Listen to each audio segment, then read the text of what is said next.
জানাজার নামাজ যদি 2টা থেকে 2টা 30 হয়, তুমি 2টা 30 পর্যন্ত দাঁড়িয়ে থাকো। তুমি তো সেই মজমায় দাঁড়িয়েছো যেখান থেকে তোমার বাবার বিদায় হয়েছে, যেখান থেকে তোমার মার বিদায় হয়েছে, যেখান থেকে তোমার বিদায় হবে, যেখান থেকে আমার বিদায় হবে।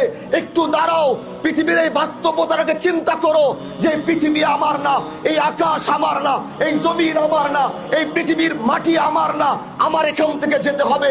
এখানে দাঁড়ালেই তুমি মৃত্যুর কথা স্মরণ করতে পারবা। 5টা মিনিট বেশি দাঁড়াও, পৃথিবী থেকে চলে যাওয়ার বাস্তবতা বুকের ভিতরে ধারণ করে তারপরে বাড়িতে যাও। আল্লাহ জানো আজ আমার চাচা যেখানে চলে গেছেন, আমি তার জন্য দোয়া করি। আজ তার সন্তানরা দাঁড়িয়ে রয়েছে।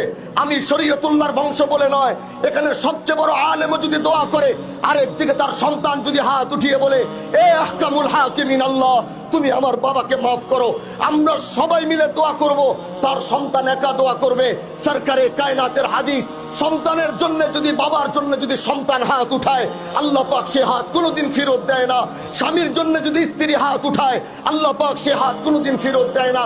এজন্য আমি আমার ভাইদেরকে বলবো, আমরা তো দোয়া করবই, কিন্তু তার পাশে পাশে যখনই নামাজে বসবেন, সালাম ফিরিয়ে সর্বপ্রথম নিজের বাবার জন্য দোয়া করবেন।